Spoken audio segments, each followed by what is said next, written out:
ន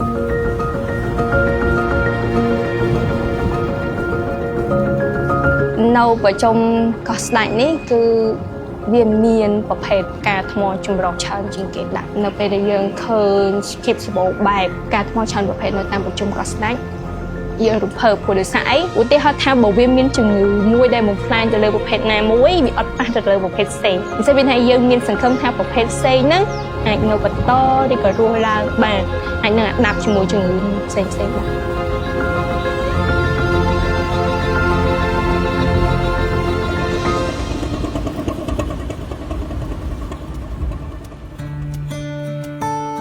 In Koh Sadak Archipelago, we're working very closely in a good relationship with MAF, especially the Fisheries Administration,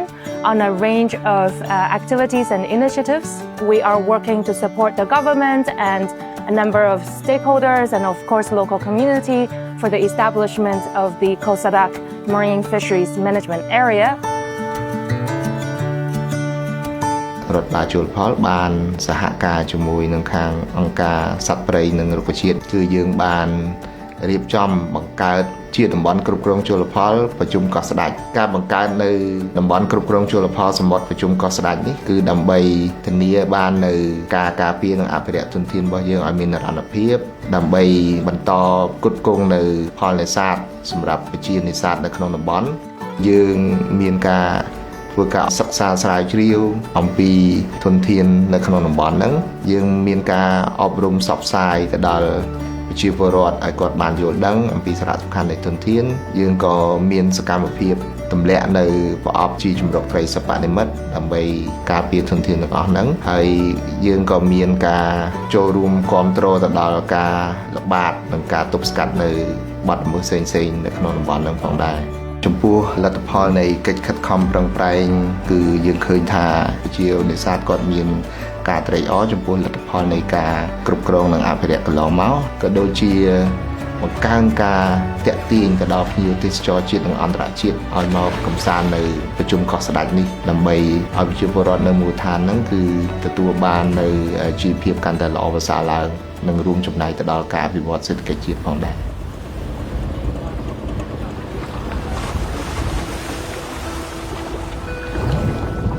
អង្គការសត្វព្រៃនិងរុក្ខជាតិយើងបានចាប់ផ្ដើមធ្វើការសិក្សាស្រាវជ្រាវនៅប្រជុំកោះស្ដេចក្នុងកំឡុងឆ្នាំ 2019 ជាមួយនឹងជីវៈចម្រុះនិងចម្រុះវិជាការថ្មស្មៅសមុទ្រនិងប្រភេទត្រីសេះសមុទ្របើសិនជាយើងសិក្សាទៅយើងឃើញថាតំបន់ហ្នឹងវាមានសុខភាពល្អតែយើងត្រូវធ្វើមិនបន្តទៀត នឹងខ្ញុំជាអាជ្ញាធរមូលដ្ឋានយើងសប្បាយចិត្តនឹងការបង្កើតសហគមន៍នេសាទនៅលើកោះស្ដេចហ្នឹងយើងអាចជួយការពារធនធានជលផលយើងនៅតំបន់ជុំកោះស្ដេចបានច្រើនប្រជាពលរដ្ឋគាត់មានចំណេះដឹងច្រើនទាក់ទងទៅនឹងការងារអភិរក្សជីវៈចម្រុះឬក៏ដូចជាធនធានជលផលនៅតំបន់ជុំកោះស្ដេចយើងសហគមន៍យើងក៏បានចូលរួមបានច្រើនសូម្បីតែអាជ្ញាធរពាក់ព័ន្ធក៏គាត់បង្កើនការយល់ដឹងទាក់ទងទៅនឹងវិស័យការពារនិងអភិរក្សធនធានជលផលនៅតំបន់ជុំកោះស្ដេចយើងផងដែរ ខ្ញុំនៅនេះយូរខ្ញុំដឹងថាពេលដែលមានសហគមន៍ពេលដែលមានអង្គការដៃគូមកចូលរួមហើយមានជលផលថ្នាក់ខេត្តចូលមកសមុទ្រពួកខ្ញុំចំនួនក៏អត់សូវមានបត់ល្មើសនោះពួកគាត់អត់មានដូចមុនទៀតទេវាប្រសើរច្រើនណាស់ ការគ្រប់គ្រងខាងខ្ញុំចង់បានបច្ចេកទេសអ្នកដែលចេះដឹងថារបៀបអភិរក្សនៅក្នុងទឹកនឹងរបៀបម៉េចបង្កើតសហគមន៍នឹងយើងត្រូវធ្វើយ៉ាងម៉េចឲ្យសហគមន៍យើងដែរខ្ញុំចង់បានអ្នកបច្ចេកទេសនឹងឲ្យគាត់មកបរៀនផ្សព្វផ្សាយដល់ពួកខ្ញុំនៅក្នុងសហគមន៍ហ្នឹងឲ្យគាត់យល់ដឹងហើយឲ្យគាត់មួយចាប់មួយឲ្យបានឲ្យគាត់យល់ ជាជំក្រៅខ្ញុំសូមសំណូមពរដល់បងប្អូនប្រជាពលរដ្ឋនៅមូលដ្ឋានយើងទាំងអស់មេត្តាចូលរួមសហការជាមួយអាជ្ញាធរមូលដ្ឋានក៏ដូចជាកិច្ចប្រជុំឬក៏វគ្គបណ្ដុះបណ្ដាលផ្សេងៗសូមចូលរួមឲ្យបានច្រើនដើម្បីបង្កើនការយល់ដឹងបន្ថែមទៀតទាក់ទងទៅនឹងកិច្ចខិតខំប្រឹងប្រែងការងារការពារអភិរក្សធនធានជលផលនៅតំបន់កោះស្ដេចយើងឲ្យបានកាន់តែប្រសើរទៅមុខទៀតប្រកបដោយចីរភាពនិងនិរន្តរភាពជាពិសេសបន្តទុកធនធានទាំងអស់ហ្នឹងដល់កូនចៅយើងជំនាន់ក្រោយ មួយទៀតខ្ញុំសូមរាប់ផ្ញើដល់ភ្ញៀវទេសចរទាំងអស់ដែលគាត់មកកំសាន្តនៅតំបន់ប្រជុំកោះស្ដេចសូមមេត្តាចូលរួមសហការជាមួយអាជ្ញាធរមូលដ្ឋានក៏ដូចជាប្រជាពលរដ្ឋដែលជាម្ចាស់កោះនៅក្នុងការអប់រំណែនាំទាក់ទងទៅនឹងការហាមប្រាមផ្សេងៗដូចជាហាមជន់ការថ្មហាមកាច់ការថ្មហាមយកការថ្មនឹងទៅព្រោះវាជាប្រភេទងាយរងគ្រោះ ដែលការពារដោយច្បាប់ស្តីពីជលផល